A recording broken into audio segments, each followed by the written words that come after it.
한 가정의 이야기입니다. 중학교 2학년 딸이 방에 들어가더니 나오지 않아요. 며칠 동안 딸의 얼굴이 어둡습니다. 엄마가 너무 걱정이 되어서 물어도 대답이 없었어요. 그러더니 며칠 있다가 딸이 엄마에게 말합니다. 엄마, 학교 친구들이 나를 싫어해요. 내 눈이 작다고 놀려요. 내 얼굴이 못생겼다고 나를 왕따시켜요. 엄마, 나 눈이랑 코랑 수술해주면 안 돼? 어떻게 부모로서 도와주시나요? 딸 손 붙들고 병원으로 가나요?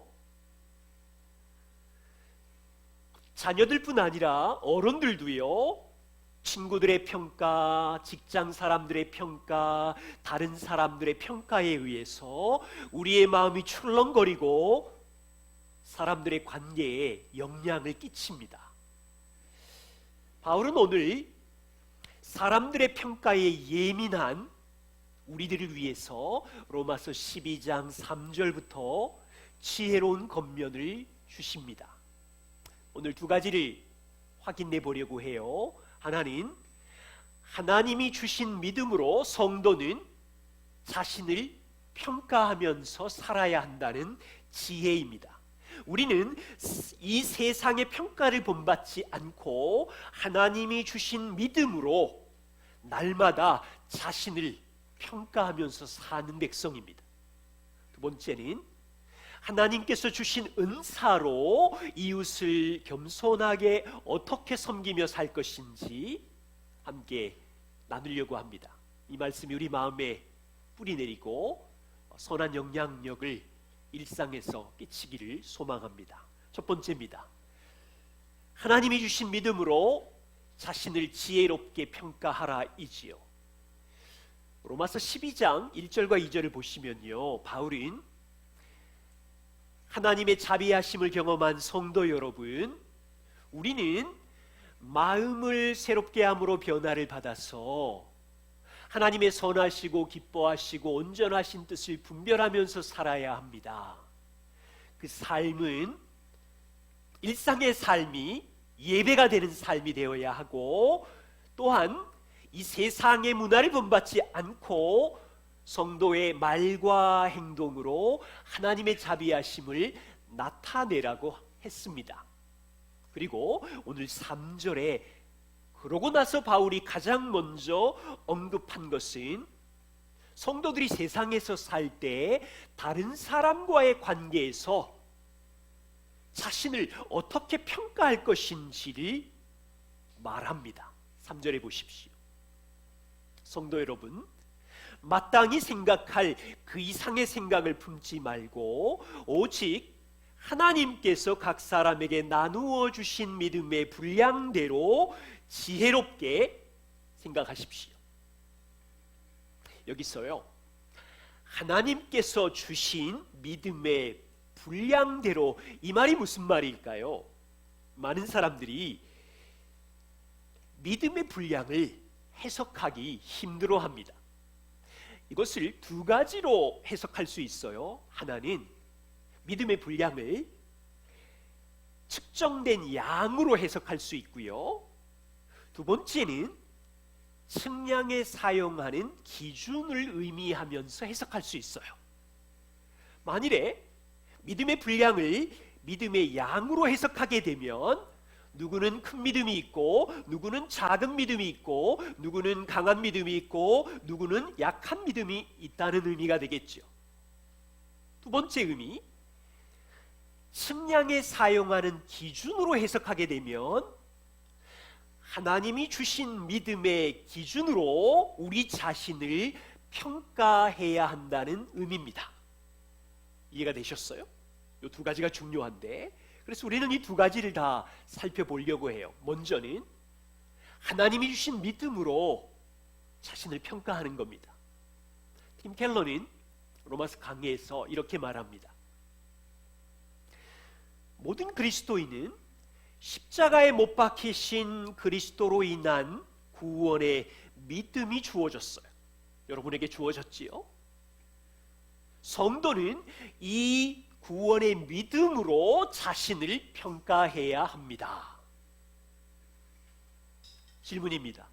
지난 한 주간 동안 무슨 기준으로 자신을 평가하셨습니까? 하나님이 주신 믿음, 복음의 정체성으로 지난 일주일 자신을 평가하셨습니까? 아니면 세상 사람들의 기준으로 성취, 성적, 소유, 그것으로 자신을 평가하셨습니까? 바울이 얼마나 친절한지 보세요. 각 사람에게 말하노니, 한 사람 한 사람에게 하나님이 주신 구원의 믿음, 복음으로 자신을 지혜롭게 생각하십시오. 여러분, 복음으로 주신 자신을 평가하면 우리는 누구입니까? 왕의 자녀입니다. 십자가 하나님의 아들의 죽으심으로 완전히 용서받은 자입니다. 예수님의 완전한 의의 옷을 입고 의롭게 된 자입니다. 우리 안에 성령이 동행하십니다. 여기가 끝이 아니라 영원한 천국을 상속받는 어마어마한 자녀입니다. 이 믿음으로 자기를 평가했습니까?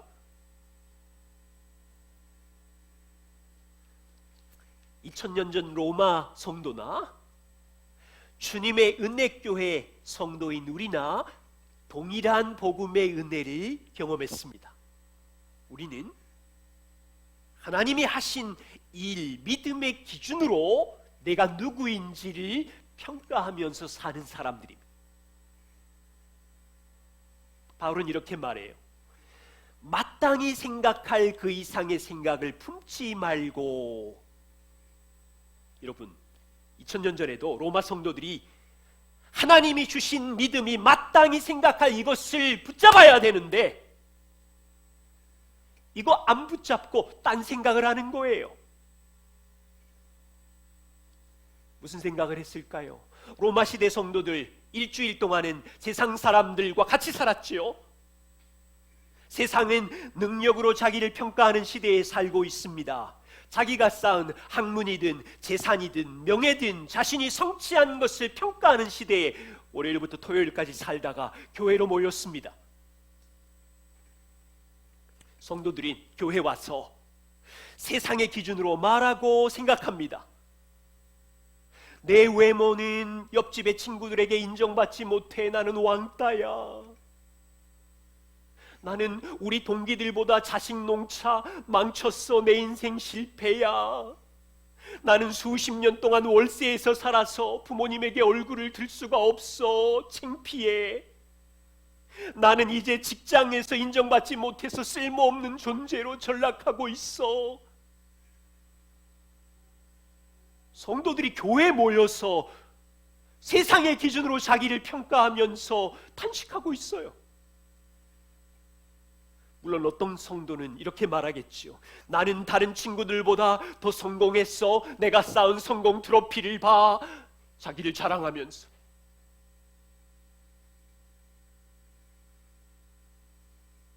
보세요.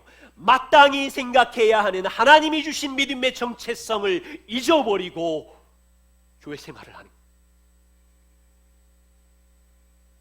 성도들이 모여서도 땅에서 성취한 것으로 교만해지고 누군가는 우월해지고 서로 비교하면서 누군가는 열등감에 시달리고 자신감을 잃어버리고 그렇게 되면 어떻게 됩니까? 예배에 감격이 없어요. 자기를 실패자라고 생각하니까. 그렇게 되면 어떻게 됩니까? 섬길 수가 없어요. 자기는 망가졌으니까, 쭈그러들었으니까. 위험한 거예요. 그래서 바울이 마땅히 생각할 것을 내려놓고 하나님이 주신 믿음으로 자기를 평가하십시오. 각 사람에게 말하노니, 한 사람 한 사람에게 말하노니.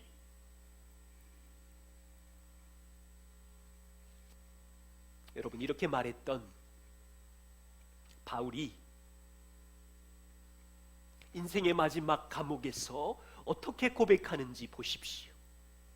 디모데전서 1장 15절입니다. 이 편지를 쓴 시점은 바울이 감옥에서 마지막으로 쓴 서신입니다. 바울은 이렇게 말해요. 그리스도 예수께서 죄인을 구하시려고 세상에 임하셨도다. 죄인 중에 내가 개순이라. 바울은요, 과거에 내가 죄인 중에 우두머리라고 말하지 않아요. 죽음 앞에 있는 현재 내가 죄인의 개수입니다 고백하고 있어요.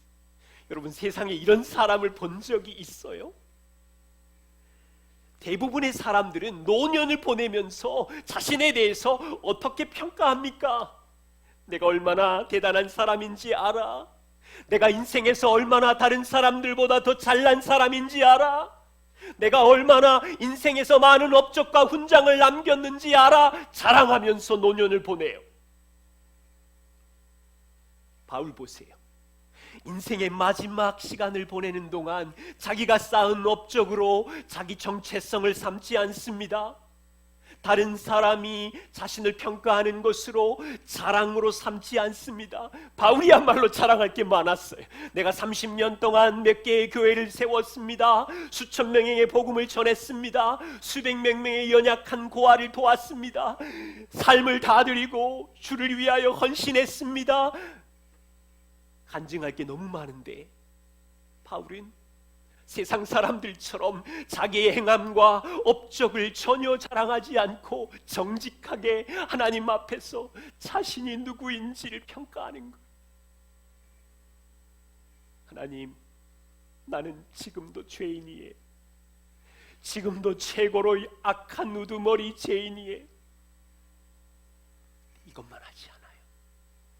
하나님이 주신 믿음을 붙잡고 있어. 이 악한 죄인을 구하시려고 하나님의 아들 그리스도 예수께서 세상에 오셨도다. 나 위하여 죽으셨도다.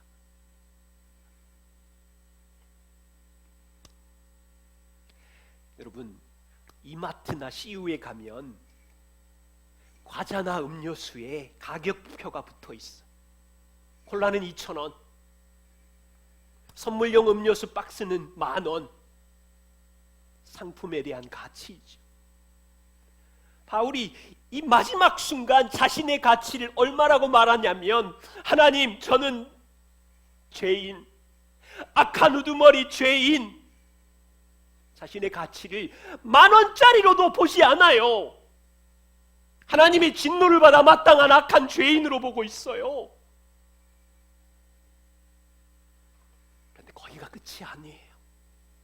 하나님이 주신 복음과 연결하면서 하나님, 나 같은 죄인을 위해서 구원하려고 하나님의 아들이 오셨어요. 나를 위해 죽으셨어요. 나를 의롭게 하셨어요. 나에게 영원한 천국을 약속하셨어요. 바울은 자기의 가치를 예수님의 보배로운 생명의 값으로 복음으로 붙잡고 있는 거예요. 보세요. 세상 사람들은 자기가 쌓은 훈장 10만 원짜리 가지고 자랑하고 있는데 바울은 예수님의 생명의 값으로 마지막 순간에도 붙잡고 있는 거예요.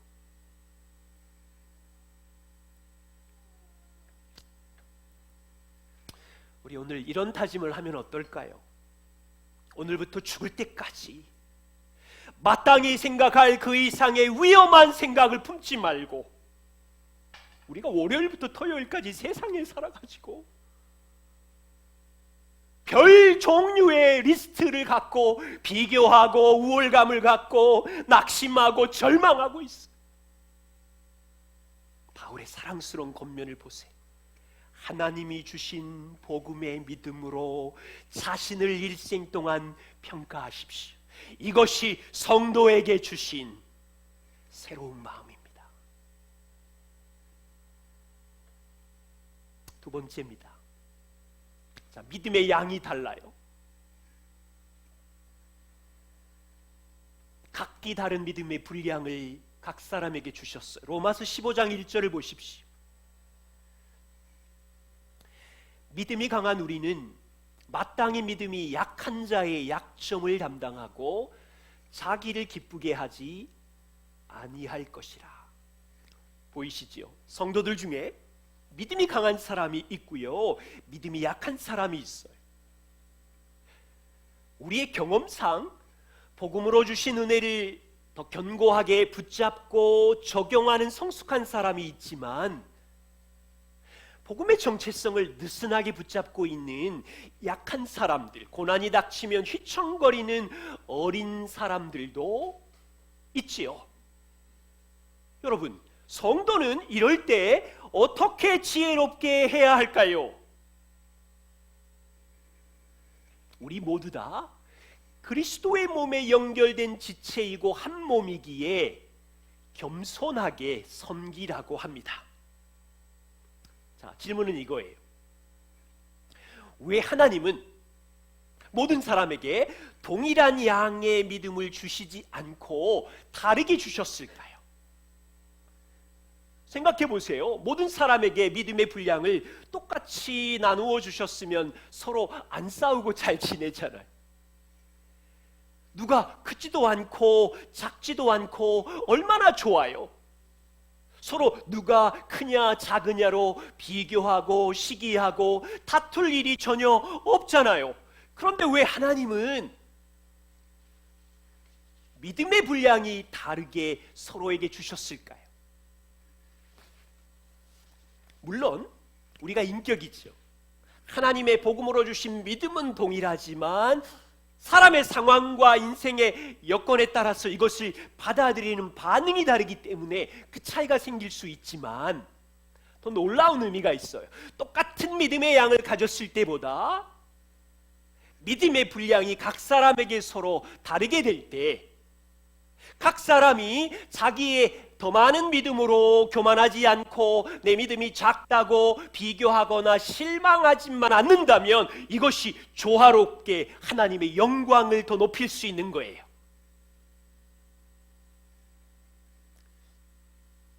데살로니가 교회를 보세요. 믿음이 강한 자와 약한 자가 함께 있어요. 데살로니가 전서 5장 14절입니다. 형제들아, 너희를 권면하노니 게으른 자들을 권계하고 마음이 약한 자들을 격려하고 힘이 없는 자들을 붙들어 줘라. 그리고 모든 사람에게 오래 참아라. 교회 안에 믿음의 크기가 다양해요. 은사가 다양한 사람이 있지요. 그런데 기억하셔야 돼요. 이 모든 사람들은 동일한 복음의 은혜, 십자가의 완전한 죄 용서와 의롭게 됨과 성령이 함께 하심과 천국을 약속으로 받은 동일한 복음의 은혜를 선물로 받았습니다. 그런데 어떤 사람은 믿음이 약해요. 마음이 약해요. 힘이 없어요. 어떤 성도는 게을러요. 인생에 고난이 많아요. 어떤 성도는 고집이 세고 까칠해요. 약한 사람이 있어요. 그런데 어떤 성도는 강한 사람이 있어요. 그러면 이 강한 사람이 자신의 강한 믿음으로 믿음이 약한 사람을 비교하고 잘난 체 하라고 하나요? 마음이 약한 사람의 죄를 들추어내고 비난하고 조롱하라고 하나요? 아니요. 우리의 죄성 때문에 그럴 수 있지만 죄지요. 믿음의 분량이 다르지만, 자 보세요.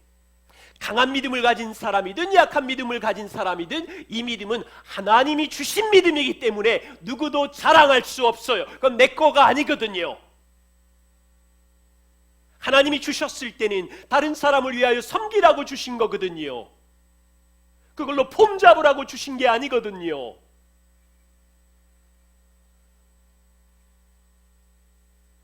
믿음의 분량이 많은 사람이라면, 성숙한 사람이라면 지혜롭게 생각해라.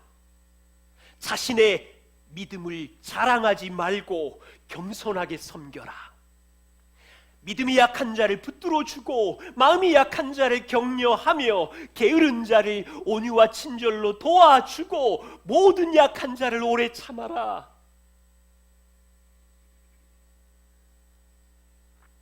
우리는 이제 교회 생활을 하잖아요. 믿음의 분량이 다르지요? 자, 세상은요, 성취의 분량의 다름으로 비교하고 교만하고 비아냥거리고 서로 자랑하지만 우리는 누구예요? 하나님의 자비하심을 경험하였고 우리에게 주신 이 믿음은 다 하나님의 선물이고, 그래서 누구도 자랑하지 않고 하나 되면서 서로 돌볼 때 하나님의 영광이 되는 거죠. 예수님이 오실 때까지 교회 몸 안에는 강한 믿음을 가진 사람과 약한 믿음의 사람이 함께 있습니다. 이 다양성 안에서 우리 모두 다 강한 믿음을 가진 사람은 약한 믿음을 가진 사람을 돌보면서 물론 갈등하고 힘들겠지만 주님을 닮아가고 있는 거예요. 인생의 광야 같은 골짜기를 지날 때 강한 믿음을 가진 사람도 믿음이 약해져서 바닥으로 갈 수 있어요. 그때 놀라지 마세요. 인생은 광야거든요. 기억하실 것은 그리스도의 몸 안에서 서로 다르지만 서로가 필요하다는 것을 인정하고 서로에게 의존하면서 함께 성장해 가는 것입니다. 또한 나는 약한 믿음이야 라고 생각되시는 분이 있으면 거기에 머물러 있지 말고요, 복음으로 주신 믿음을 더욱 알기를 사모하시고 강한 믿음으로 자라기를 추구하셔야겠죠.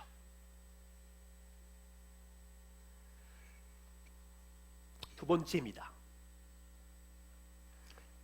이제 하나님께서 주신 은사가 다른데 이 은사로 이웃을 겸손하게 섬기는 것입니다. 로마서 12장 5절과 6절을 보십시오. 이와 같이 우리 많은 사람이 그리스도 안에서 한 몸이 되어 서로 지체가 되었느니라.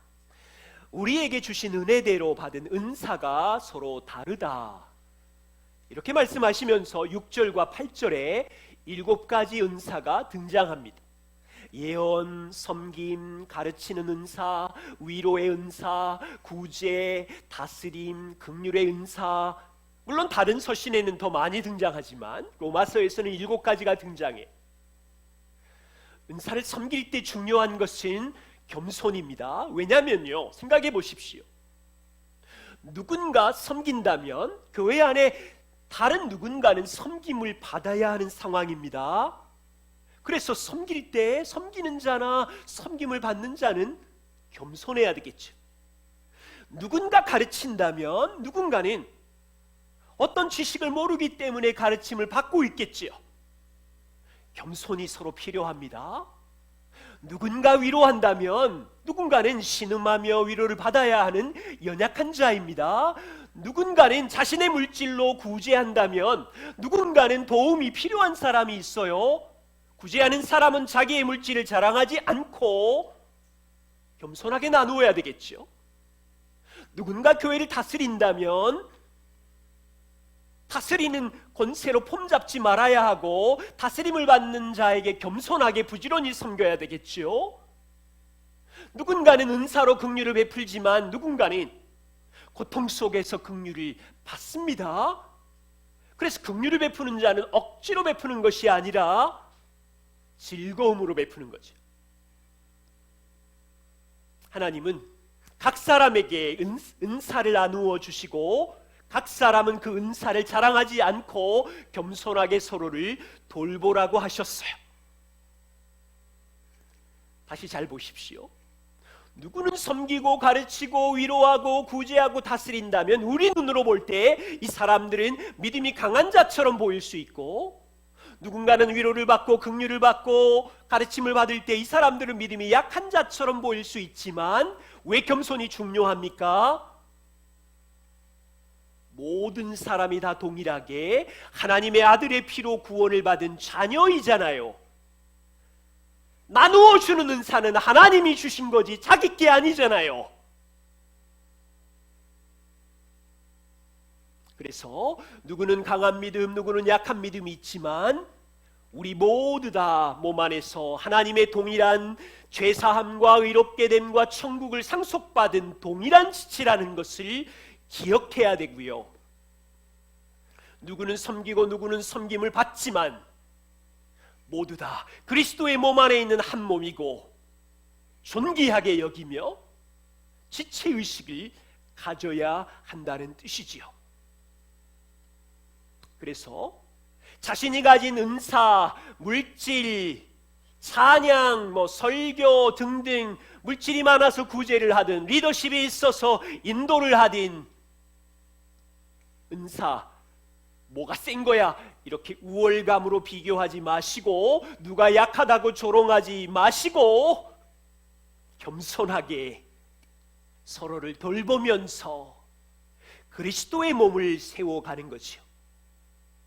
중요한 게 있어요.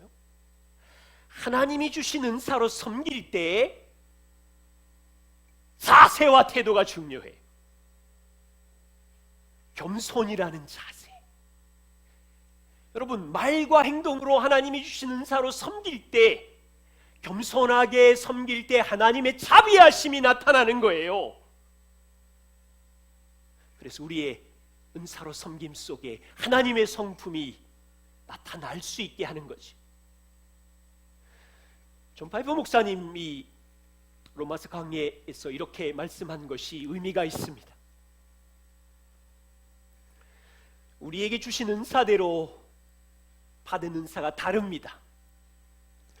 섬기는 일이면 자비하심에 의존하는 겸손으로 섬김의 은사를 사용하고요.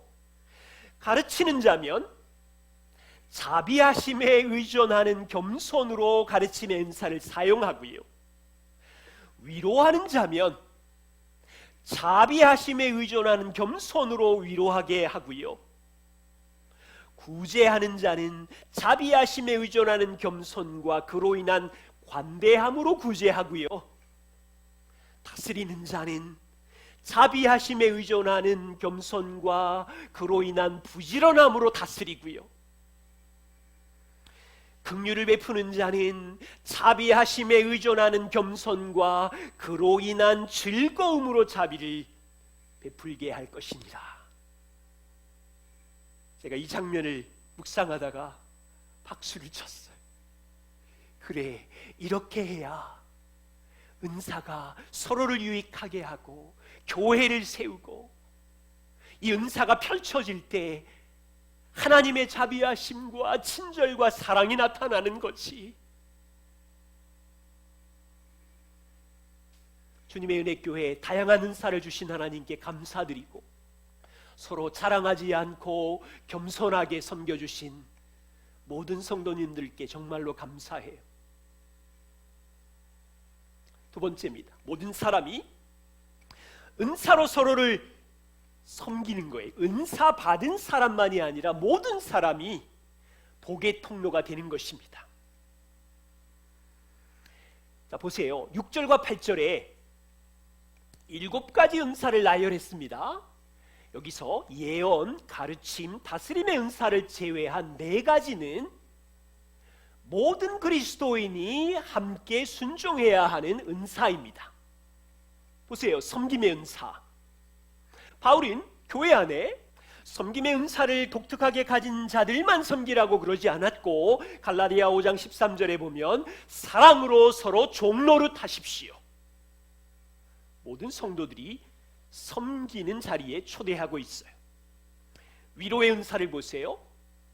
교회 안에 사람의 마음을 잘 돌보는 위로의 은사가 탁월한 사람이 있지만 신약 성경을 보시면 모든 그리스도인에게 매일 피차 겉면에서 서로를 위로하라고 했어요. 구제 은사를 보십시오. 교회 안에 다른 사람의 약함과 가난 속에 있을 때 베풀고 구제하는 것을 더욱 힘쓰는 즐거워하는 사람이 있지만 그 사람만 구제를 하는 것이 아니지요. 모든 성도들이 서로 돌보고 구제하는 일에 참여하는 거지. 긍휼의 은사, 특별히 약한 사람을 보면 기도하게 되고 더 큰 마음으로 긍휼을 베푸는 사람들이 있습니다만 바울은 모든 성도들에게 하나님의 자비하심을 닮아서 성도 여러분도 자비와 긍휼을 베풀라고 하십니다. 무슨 의미입니까? 은사는 한 사람이 어떤 은사를 가졌다면 다른 사람은 전혀 갖지 않은 식으로 주어진 것이 아니라는 의미입니다. 각각 은사는 다르지만 이 은사로 하나님은 서로에게 자비하심과 복되심을 흘려보내는 통로로 모든 사람을 사용하신다는 것입니다. 여러분, 우리 인생에 시간이 있고요, 물질이 있고 은사가 주어졌습니다. 이것은 우리의 영광, 우리의 유익만을 구하라고 주신 것이 아니라 서로에게 하나님의 자비하심과 선하심과 하나님의 사랑의 은혜를 다른 사람에게 흘려보내는 통로로 주의 성도들을 사용하시는 것이지요. 다시 말하면 하나님의 자비하심을 흘려보내는 것은요, 믿음이 강한 몇 사람만 하는 일이 아니고 하나님의 아들의 십자가의 자비하심을 경험한 모든 성도들이 서로에게 그 자비하심을 흘려보내는 통로라는 의미입니다. 그래서 주님의 은혜교회 성도 여러분, 정말로 감사해요. 하나님이 주신 은사로 교회를 돌보아 주셔서 고맙습니다. 최근 6개월 이상을 돌아보면 코로나라는 재난 상황으로 인하여 아주 혼란스러웠는데, 여러분, 찬양팀, 방송팀, 방역 안내팀 얼마나 부지런하게 성도를 돌보면서 자기 시간과 에너지를 주면서 섬겨주셨는지 저는 주님의 은혜교회 성도분들이 자랑스럽습니다. 특별히 감사한 일은요, 재난 상황이 어려울수록 각 성도들을 돌아보는 일이 쉬운 일이 아닌데 우리 공동체를 돌보는 설번트 부부들에게 감사합니다. 변화되는 출렁출렁거리는 각 가정의 형편을 살펴주시고 돌보아 주시고 기도해 주셔서 이 어려운 골짜기를 같이 돌보면서 걸어갈 수 있음에 감사드립니다. 교회를 향한 소망이 있습니다.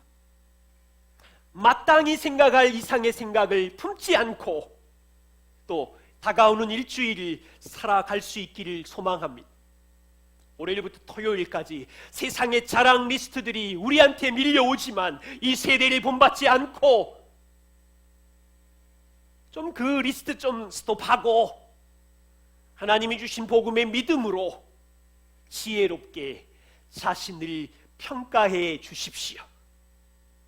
강한 믿음, 약한 믿음, 그럴 수 있지만 우리는 한 몸 안에 한 지체이며 서로 돌보고 겸손하게 섬기십시다. 우리에게 하나님이 주신 은사, 가르치는 은사, 섬기는 은사, 물질로 구제하고 긍휼을 베푸는 은사, 무엇이든지 이 은사로 비교하지 맙시다. 누가 잘났고 누가 못났고가 아니잖아요. 서로를 격려하는 도구로, 주님의 몸을 세우는 도구로, 주님을 닮아가는 도구로 사용할 수 있다면, 위험이 늘 있어요. 은사를 사용할 때 하나님의 마음을 품고 말과 행동으로 우리의 은사를 베풀고 나눌 때 겸손할 수만 있다면 하나님의 성품과 자비하심이 가정에, 이웃에게, 세상에게 흘러갈 수 있는 놀라운 통로가 될 수 있습니다. 그 일에 함께 마음을 모아주시고 교회가 견고하게 서갈 수 있도록 기도해 주십시오. 기도하겠습니다.